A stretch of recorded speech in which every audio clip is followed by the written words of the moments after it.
கல்லறைகளில் துயிலும் மாவீரர்கள்.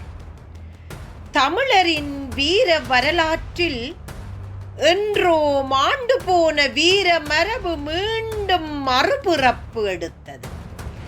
அடிமைத்தனத்தின் அமைதியை குலைத்துக் கொண்டு ஒரு புயல் எழுந்தது. சருகாக நெறிப்பட்ட தமிழன் மலையாக எழுந்து நிமிர்ந்தான்.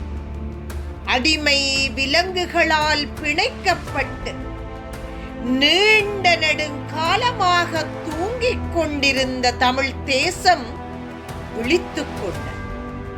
இந்த தேசிய எழுச்சிக்கு மூச்சாக இருந்தவர்கள் எங்கள் மாவீரர்கள்.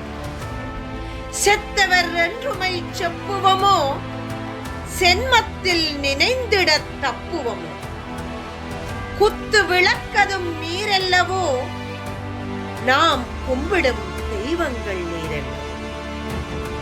நித்தமும் வாழுவீர் மாவீரரே, எங்கள் நெஞ்சங்களில் நிறைந்த பூவீரரே.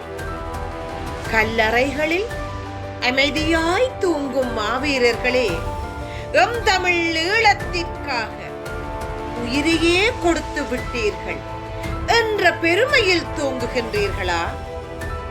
உங்கள் உயிர்களின் விலை என்ன தெரியும்? அஞ்சி பணிந்து அடிமையாய் சாகாமல் நெஞ்சுரத்தோடு நீதிக்காய் போராடி துஞ்சிய எங்கள் சகோதர சகோதரிகள் துயிலும் பஞ்சின் மென் பாசறை பார்க்கின்றோம். அந்தோ கல்லறைக்குள் அடங்கி விட்டீரோ, கண்ணீருக்குள் நிறைந்து விட்டீரோ? சொல்லற்கரியது உங்களது ஈகமே.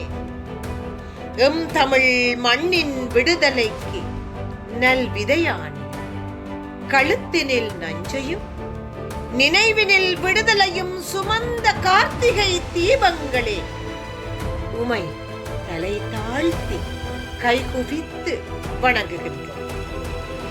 மலர் தூவி மண்டியிட்டபடி மகனே, மகளே, அண்ணா, அக்கா என்ற பல உறவு முறை அழுகுரல்கள் அண்டத்தை கிழிக்க, அடுக்கடுக்காய் ஏற்றிய தீபத்தின் ஒளிகள் வானிருளை கலைக்க, எங்கள் காவல் தெய்வங்கள் கல்லறை விட்டெழுந்து கண்முன்னே நிற்கும் மாதந்தான் இக்காலம். கல்லுக்கும் இதயம் இருந்தால் கசிந்து உருகட்டும், சொல்லுக்கும் அகப்படாது உங்கள் தற்கொடை வாழ்வு. தாய்மண்ணை காப்பதற்காய் தம் இன்னுயிரை ஈகம் செய்த மாவீரர்களை ஒருபோதும் நாம் வரவோம். பாக்களால் பாடுவோம், விளக்குகளால் ஏற்றுவோம், இதயத்தால் போற்றுவோம். நன்றி, வணக்கம்.